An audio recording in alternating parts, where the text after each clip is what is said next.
Firstly, your reaction to the Prime Minister missing the end of the D-Day anniversary. It's appalling, and it shows the man doesn't understand.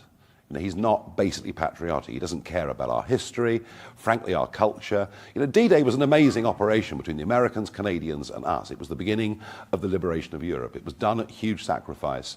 There are still people alive that were there, and they were back on those beaches. It's the last time they'll ever be there. But that didn't matter to the Prime Minister. No, getting back to do an interview seemed to take a higher priority, and it shows just how disconnected this Prime Minister is. And that's a big problem, because the one thing you've always associated the Conservatives with is being a patriotic party. Well, it's now got an unpatriotic leader. Is it as much about the people around the Prime Minister advising him as it is about him himself? Oh, I'm sure that he was given bad advice, but he is supposed to be a national leader in tune with where the nation is. And I promise you something, you know, D-Day is something the people of this nation are immensely proud of, and rightly so. This was an occasion on a national and international scale to pay homage, particularly to those few survivors that we have left. He doesn't understand that. I was there, but I was there in a personal capacity with friends. I raised money for a charity, a lot of money to get veterans out there. And honestly, I think I'm much more closely attuned to where the country than he is. You were there, but in this campaign you've said that some young Muslims don't share British values. Would you like to pay tribute to the 1 million Muslims who served in the British Army during the Second World War? It's far bigger than that. Actually, 40% of the entire contribution that we made, that we had in 2 world wars, 40% came from what we now call the Commonwealth. So there were people right across the world, and by the way, they were all volunteers.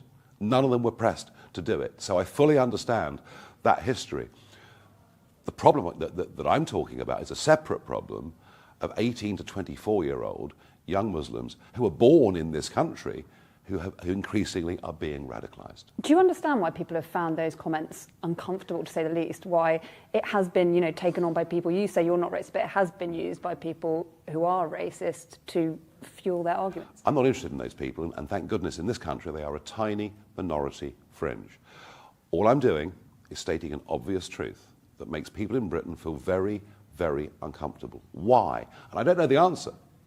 Why are young British-born Muslims being attracted to jihad and radicalism? And if we don't talk about it, we've no chance of dealing with it. I'm going to ask you one more question quickly on D-Day. President Biden and Macron both use this as an opportunity to stress the importance of more support for Ukraine.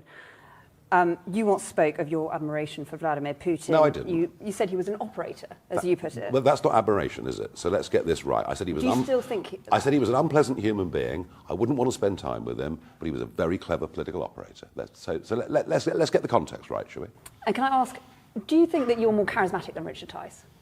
Oh, goodness gracious me, that's not for me to judge.